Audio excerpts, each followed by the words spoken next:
वार्तांकन रोखठोक बातमी। उजनी व वीर धरण 100% भरल्यामुळे दोन्ही धरणातून भीमा व नीरा नदीच्या पात्रात मोठा विसर्ग सोडला जातोय।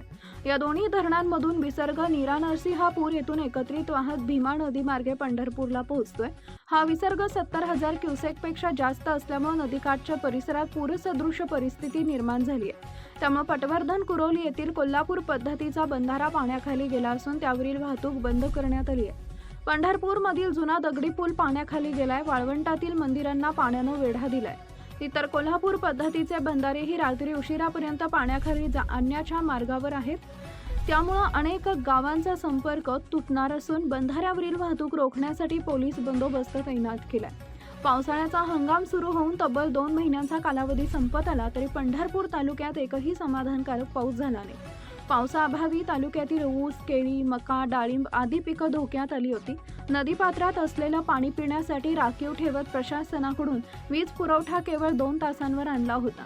त्यामुळे हजारो हेक्टरवरील पिके पाणी असूनही देता येत नसल्यामुळे जळण्याच्या मार्गावर होती।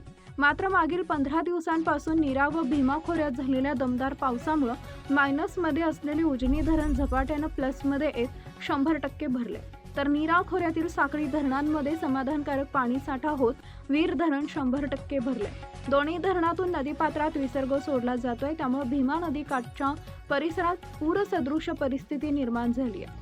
पंढरपूर तालुक्यातील शेतकऱ्यांना बिगर पावसाचा पूर पाहण्याची वेळ आली आहे।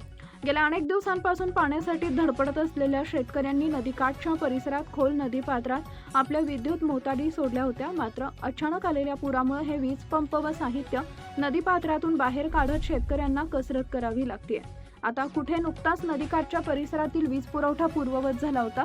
नदीला आलेल्या पाण्यामुळे विद्युत मोटारी काढण्याची वेळ आल्यानं नदी उशाला आणि कोरड घशाला म्हणण्याची वेळ शेतकऱ्यांसह नागरिकांवर आली आहे। महाराष्ट्रातील महत्त्वाच्या आणि ताज्या बातम्या पाहण्यासाठी आमच्या जय हो न्यूज चॅनलला सबस्क्राईब करा आणि बेल आयकॉन प्रेस करा।